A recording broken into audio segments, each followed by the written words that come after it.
ಮಾತು ಎಷ್ಟು ಜಾಪನವಾಗಿರ್ಬೇಕು ನೋಡ್ರಿ. అయితే మన నోట్లో వచ్చే మాటలు ఎంత జోపానంగా ఉండాలో ದಾವೀದ ಹೇಳಿದ್ರೆ దేవుణ్ణి ಯಾವಾಗಲೂ ಕೊಂಡಾಡುತ್ತಾನೆ, ಆತನ ಸ್ತೋತ್ರ ನನ್ನ ಬಾಯಲ್ಲಿದೆ. దావీదు చెప్తాడు అతనిని ఎప్పుడు నేను కొండాడుతాను, అతని స్తోత్రం ನೀನು ನನಗಿರುವ ಆಯುಧ ಯಾವುದು ಗೊತ್ತಾ? నీకు నాకు ఉండే ఆయుధం ఏంటి తెలుసా?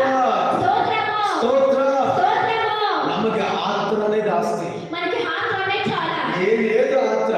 ఏమి చెప్పినా ఆత్రము. ಸ್ತೋತ್ರ ಇಲ್ಲ. స్తోత్రం లేదు. ಸ್ತೋತ್ರ ಮಾಡಲ್ಲ ನಾವು. స్తోత్రం చేసేది ಆತ್ರ ಬರ್ತದೆ ನನಗೆ. ఆత్రం వస్తుంది. ನನ್ನ సహోదರ సహోదరి, నా సహోదర సహోదరి, ದೇವರನ್ನ ಸ್ತುತಿಸುವಂತ ಹೃದಯ ಬಹಳ ಮುಖ್ಯ. దేవుని స్తుతించడం హృదయం చాలా ముఖ్యం. ದೇವರನ್ನ ಬರಿಸುವಂತ ಹೃದಯ ಬಹಳ ಮುಖ್ಯ. దేవుని స్తుతించడం హృదయం చాలా ముఖ్యం. ಅನೇಕ ಸಮಯದಲ್ಲಿ అనేక సమయంలో ನಾವು ದೇವರನ್ನ ಹೇಗೆ ಸ್ತುತಿಸಬೇಕು ಗೊತ್ತಿಲ್ಲ.